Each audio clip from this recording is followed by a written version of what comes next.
Hey everyone, I'm Marvin of Maxima Games. We are a Filipino gaming studio composed of 3 members, and this is our first devlog for our evil overlord simulator game called Ruinarch.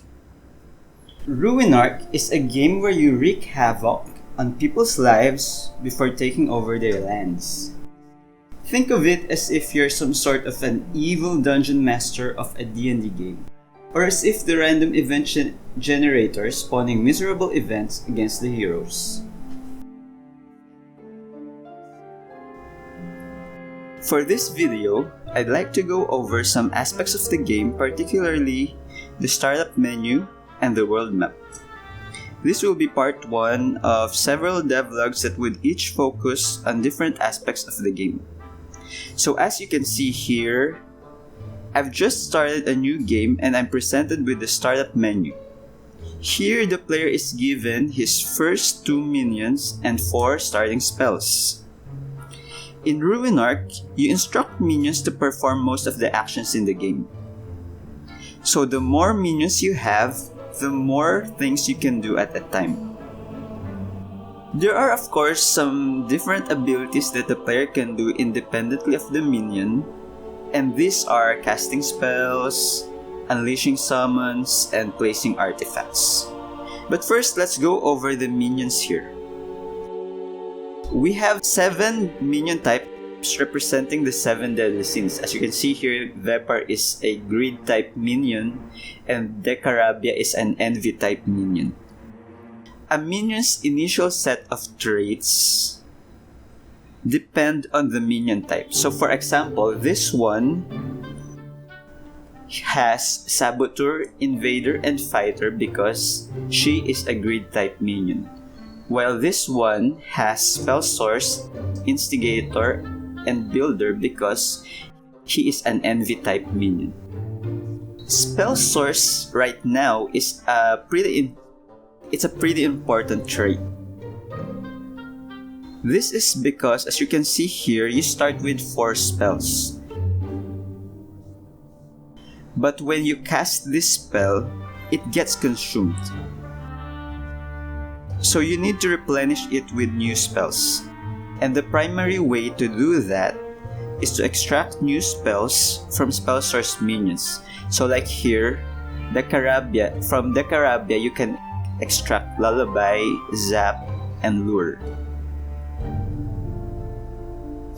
Okay, I think I'm happy with these 2 minions.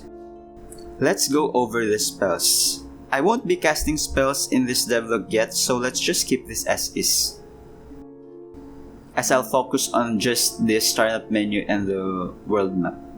Okay, I'll press start game. So this is the world map.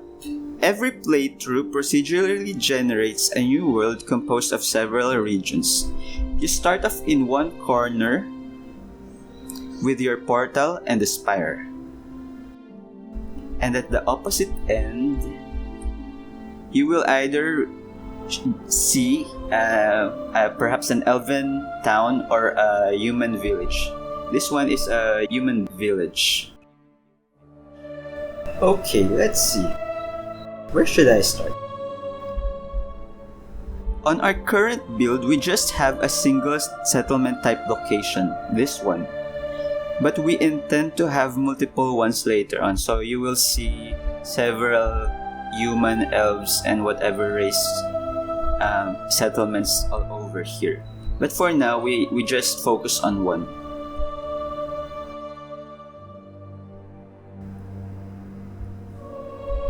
Right now, your primary goal is to slowly inch your way from the portal towards the settlement. When your corruption is directly adjacent to it, let's say you're already here in Canton or in Pusenton, only then can you send your minions to attack it. So let's start doing that. I can choose any of these 3 adjacent regions and use a minion with the invader trait to invade them. So let's take a look. I think I'll go here. So, as you see, I've opened Esmeria's UI, where I can see further details about this structure.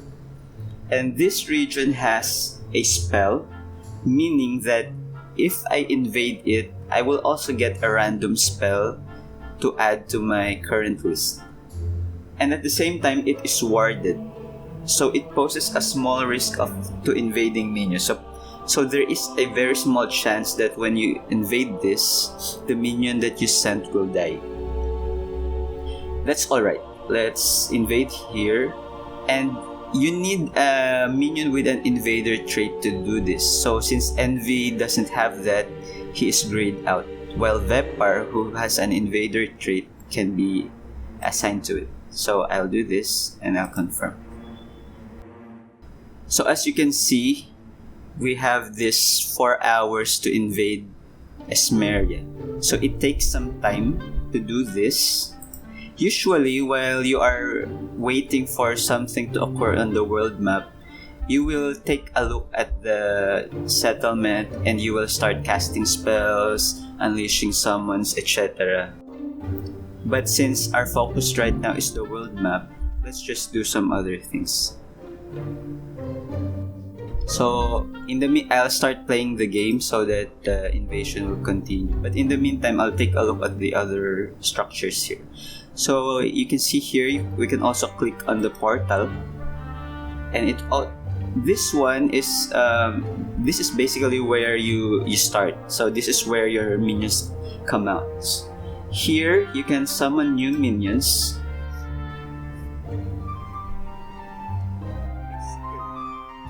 You'll always be given 3 randomly generated minions to choose from. So now we have Vine, Stolas, and Eligos.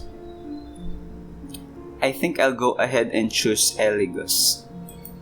So he also has spell source, and he has very powerful spells: vampirism, psychopathy, and zombie virus. He can also research and build. So I'll summon this. Again, this one takes time. It's around 8 hours. So, once that finishes, that's the only time the new minion will be added to your list. And you can summon new minions from the portal again. And you will be presented with 3 new randomly generated minions to choose from. Let's also take a look at the Spire. So as I mentioned before, you extract new spells from your spell source minions, and you do this from the Spire. So let's do that. You click on the extract button, and we have the Carabia here, and we can try extracting one of these spells. So maybe let's try Lullaby.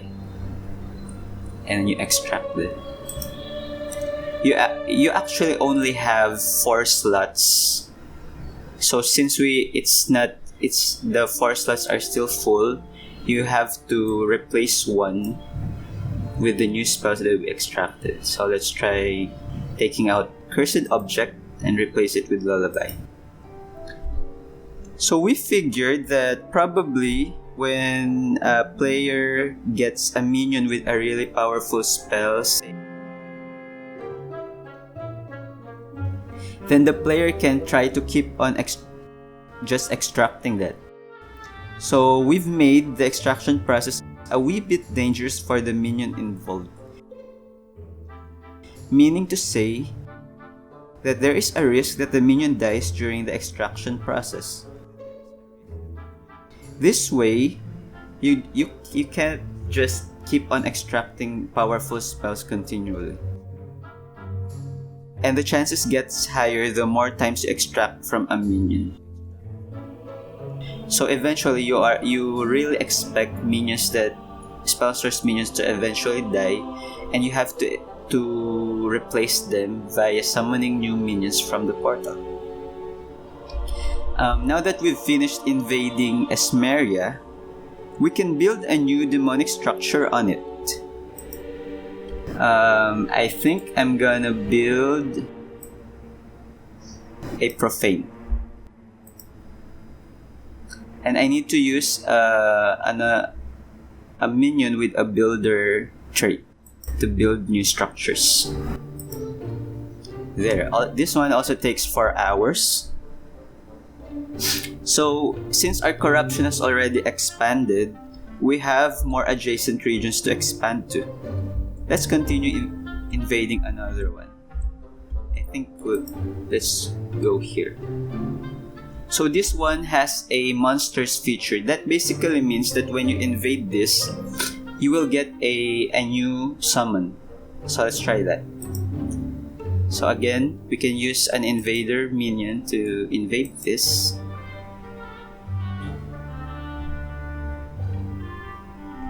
So that's basically the basics of the world map's invasion system. You invade adjacent regions, you build new structures on recently invaded ones, and you use existing structures for various effects such as summoning new minions, extracting spells, creating cultists here. Okay, I'll run through quickly over what the profane does. This is a structure that allows you to convert residents with various negative traits like evil or treacherous or disillusion. You can turn them into a cultist. So for example, this one. So let's check why Uther and Brianna can be turned into cultists. Let's view over here. So Brianna is disillusion, while Uther is also disillusion. So basically, since they are both disillusioned, it's quite easy to tempt them to go to the dark side. So let's do that. So I'll assign Decarabia to turn Uther into a cultist. Yes. So now I have a cultist, but this one has a cooldown, so we can't keep on using it continuously. So we have to wait until the cooldown finishes before I can instruct cultists to perform other spells, or I can also turn more characters into cultists. So this one has been invaded. Over here you can see you have successfully invaded Dohati, and we have gained a new summon, a golem. So it's here. This is a placeholder asset, but now we have a summon that we can unleash on the settlement. So this list of red notifications, this is just a placeholder, but basically these are the important things that occurred in the world map. We're still figuring out where best to place this, so right now it's a bit distracting here. So you can just click on this and it will focus on the relevant location where it happened. So here, previously we gained a new artifact. Okay, so here Esmeria is now, the cooldown is finished, so we can perform more actions here. And we can actually instruct the cultist. When we have a cultist, it still disguises itself as if it's part of its current faction. So when you look at Uther from the settlement, he's still there acting as if he is part of the faction. But when you instruct it to do something, it will perform an action for you. So for example, you can tell it to destroy food or destroy supply, or you can tell it to sabotage the faction's quest. You can also, if you want, you can further corrupt him into a new minion. So he will turn into a demon and become one of your demonic minions. Let's try that. Yes. So you will see Uther will start leaving his settlement and go to the profane landmark and will be converted into a minion. He will slowly make his way here to Ismeria, and then there will be some process, some event where the transformation from human to demon will occur. It will take probably about 3 hours before he arrives here. See, there is now a new event here. Oh no, this is different. Daisy arrived here and is trying to destroy this landmark. So here you can see an example of how the characters from the settlement tries to fight back against your invasion. So from time to time, they will attempt to leave the location and visit different regions in the world to perform certain actions. So right now, Daisy visited Esmeria and is trying to destroy this one. This will probably take a few hours. So right now, we don't have any means to stop it. We actually could if we have built an eye. This is where you can cancel random missions. But since we didn't build this yet, we're at the mercy of Daisy. So after this event ends, this will actually be destroyed. And that will actually interfere with Uther's transformation, because probably by the time he arrives here, the profane landmark will already be destroyed by Daisy. Anyway, so that's the gist of the world map.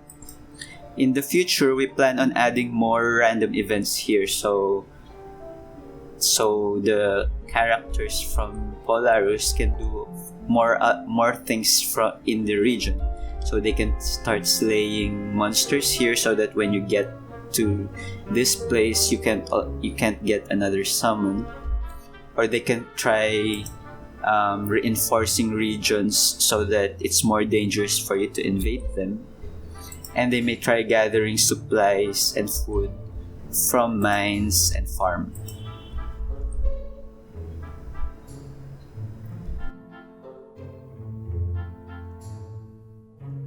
So as you can see, it's pretty straightforward. The world map invasion system is pretty straightforward, but actually the bulk of the game would occur in the settlement map. So when we click here, that's how we view the internal map of Polarus, and this is where we get to cast spells and get to summon to send out minions and artifacts. As you can see, there are plenty of characters in here, 18, and your minion cap is actually only 6. So even if you successfully reached an adjacent region, it will be pretty hard to invade this with just 6 minions, right? So that's where these spells and summon and artifacts come in, so that while you're slowly inching your way towards the settlement, you're also interfering here, casting various spells to slowly kill off and disable some of these characters. So by the time that your minions are already at their doorstep, they are already weak enough so that when you actually execute the invasion, they can kill them off, whoever remains here. But the details of that, we're planning to focus on that on a future devlog. So I think this is where I'll end this devlog. Tune in later on for focus on different aspects of the game, such as these spells and how we interact with the civilians. If you have any questions, please feel free to comment below. If you like what you're seeing, please also wishlist and follow us on Steam. There is a link in the description page of this video. And thank you.